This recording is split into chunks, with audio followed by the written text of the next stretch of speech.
ভারত বাংলাদেশ টানাপোড়েন, সংসদে আম্বেদকর ঝড়ের মধ্যেই রাজ্যে অমিত শাহ। এসএসবির প্রতিষ্ঠা দিবসের অনুষ্ঠানে যোগ দিতে ঝোড়ো সফরে বাংলায় কেন্দ্রীয় স্বরাষ্ট্রমন্ত্রী। গতকাল রাতেই বাগডোগরা শিলিগুড়ি পৌঁছন মোদির ডেপুটি। কেন্দ্রীয় স্বরাষ্ট্রমন্ত্রীকে স্বাগত জানাতে রাতেই শিলিগুড়িতে যান বিজেপির রাজ্য সভাপতি সুকান্ত মজুমদার। আজ নেপাল ভুটান সীমান্তে মোতায়েন কেন্দ্রের সশস্ত্র পুলিশ বাহিনী বা সশস্ত্র সীমা বলের প্রতিষ্ঠা দিবসের প্যারেডে যোগ শাহের। এসএসবির সদর দফতরে রাত কাটিয়ে সকালে প্যারেড গ্রাউন্ডের অনুষ্ঠানে যোগ অমিত শাহের। বিকেলেই আবার ফিরে যাবেন দিল্লিতে। লোকসভা ভোটের পর দ্বিতীয়বার বঙ্গ সফরে অমিত শাহ। তবে দলীয় কোনো কর্মসূচি না থাকায় এবার আর কলকাতায় আসছেন না মোদির সেকেন্ড ইন কমান্ড। গত মাসেই বাংলায় এসেছিলেন শাহ। 27 নভেম্বর কয়েক ঘন্টার জন্য রাজ্যে এসে বঙ্গ বিজেপির সদস্য সংগ্রহ অভিযানের উদ্বোধন করেন তিনি। ধুন্ধুমার সংসদের আজ শেষ দিন। আজ শেষ সংসদের শীতকালীন অধিবেশন। শেষ দিনেও সরকার বিরোধী সংঘাতের সম্ভাবনা রয়েছে। গতকাল আমরা দেখেছি একেবারে তুলকালাম কাণ্ড হয়েছে আম্বেদকরকে নিয়ে অমিত শাহের মন্তব্য ঘিরে যে বিতর্ক, সেই বিতর্ক অব্যাহত এবং সেই বিতর্ককে কেন্দ্র করেই গতকাল কংগ্রেস বিজেপি সাংসদরা ধস্তাধস্তি হাতাহাতিতে জড়িয়ে পড়েন এবং দিনের শেষে জলগড়ায় থানা পুলিশ পর্যন্ত।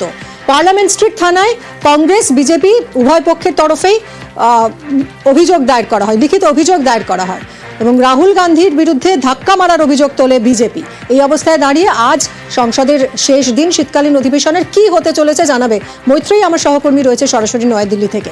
মৈত্রেয়ী, দেখো মিনি, আজকেও কিন্তু ধুন্ধুমার পরিস্থিতি হওয়ার সম্ভাবনা রয়েছে এবং তার কিছুটা আভাস ইতিমধ্যেই মিলতে শুরু করে দিয়েছে। তার কারণ কংগ্রেসের তরফ থেকে আজ এবারে বিজয় চক থেকে সংসদ ভবন পর্যন্ত একটি মিছিলের ডাক দেওয়া হয়েছে, যেখানে তারা একই রকম ভাবে অমিত শাহর পদত্যাগের দাবি এবং অমিত শাহকে আম্বেদকর ইস্যুতে ক্ষমা চাইতে হবে, এই দুই দাবি তুলে তারা মিছিল করে আসবেন। কিন্তু ইতিমধ্যেই স্পিকার ওম বিড়লার তরফ থেকে আমরা যেটা সূত্র মারফত জানতে পারছি, গতকালের ঘটনার পর সংসদ ভবনের কোনো গেটের সামনেই এভাবে ধর্ণা বা প্রদর্শন করা যাবে না এমন নির্দেশিকা জারি করা হয়েছিল।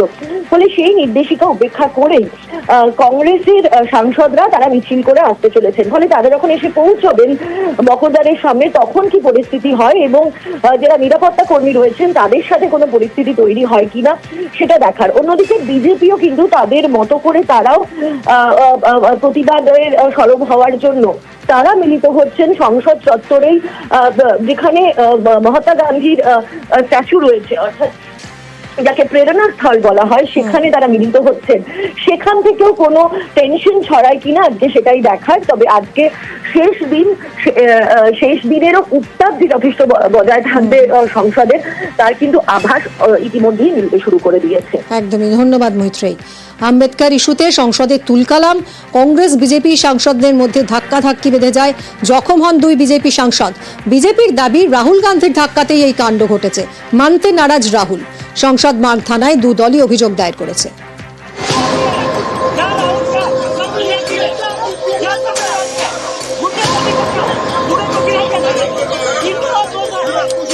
আম্বেদকর ইস্যুতে বৃহস্পতিবার সংসদে তুমুল সংঘাত।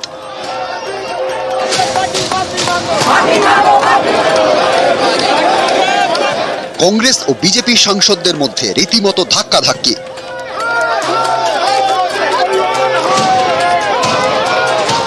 জখম বিজেপির দুই সাংসদ।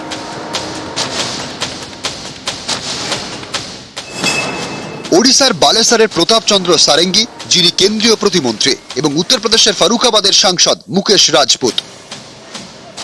অভিযোগ, রাহুল গান্ধী ধাক্কা মারেন, এর জেরেই বিজেপির দুই সাংসদ জখম হন।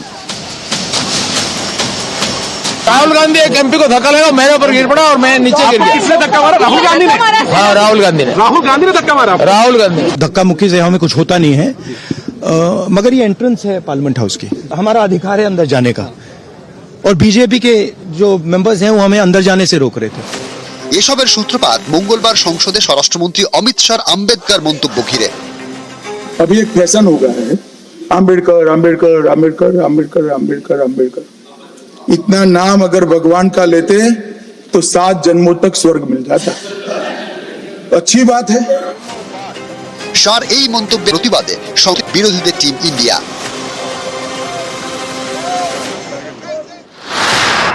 কংগ্রেসের নেতৃত্বে মিছিল শুরু হয়।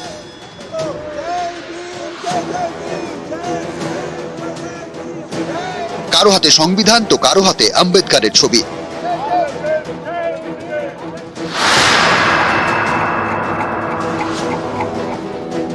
পাল্টা সংসদের মকরদ্বারের সামনে শুরু হয় বিজেপির বিক্ষোভ। তাদের দাবি আম্বেদকরকে সবচেয়ে বেশি অপমান কংগ্রেসই করেছে।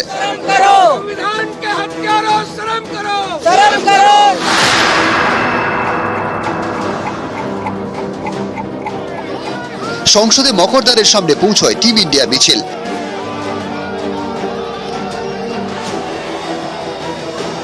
তখন শাসক বিরোধী একেবারে মুখোমুখি, স্লোগান পাল্টা স্লোগান, তারপর ধাক্কাধাক্কি। জখম হন দুই বিজেপি সাংসদ। রাহুল গান্ধীর বিরুদ্ধে ধাক্কা মারার অভিযোগে সুর চড়ায় বিজেপি। এই অভিযোগ অবশ্য উড়িয়ে দিয়েছেন রাহুল।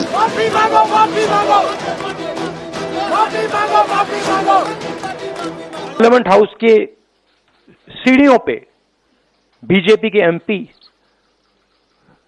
लकड़ियां लिए हमारे सामने खड़े होते हैं, हमें अंदर नहीं जाने देते हैं, और उसके बाद अब ये थोड़ा सा अपना फिर से डिस्ट्रैक्शन करने की कोशिश कर रहे हैं। रियलिटी ये है, इन्होंने अंबेडकर जी का अपमान किया है, उसकी अपॉलॉजी होनी चाहिए और रिजाइन करना चाहिए होम मिनिस्टर को। इन लोगों ने ही मांगा था चर्चा हो जाए। हमने जब चर्चा शुरू की तब इनका पूरा पोल खोल गया, इसलिए गुस्से में आके इसे गुंडागर्दी किया। जो कुछ भी कानून के हिसाब से कार्रवाई करना है, एफआईआर लेके सब कुछ ऑप्शंस आर ओपन।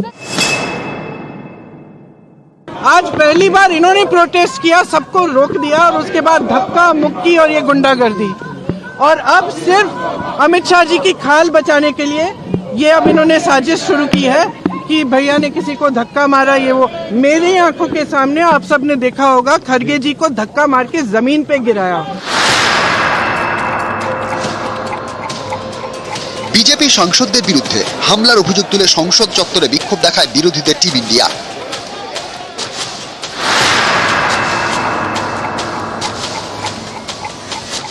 যখন বিজেপি সাংসদদের হাসপাতালে নিয়ে যাওয়া হয়, বিরোধী দলনেতা রাহুল গান্ধীর বিরুদ্ধেই বিজেপির তরফ থেকে অভিযোগ তোলা হলো তাদের দুই সাংসদকে ধাক্কা মারার, এমনকি তাদের যে ধাক্কা মারা হয়েছে তাতে দুজনেই এতটাই আহত হয়েছেন যে তাদেরকে হাসপাতালে ভর্তি করতে হয়েছে।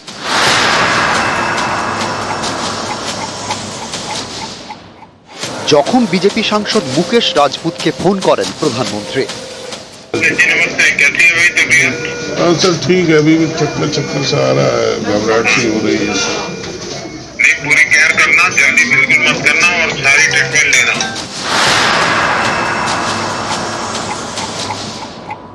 রাহুল গান্ধী সহ একাধিক কংগ্রেস সাংসদের বিরুদ্ধে সংসদ বাগ থানায় অভিযোগ জানাতে যায় বিজেপি।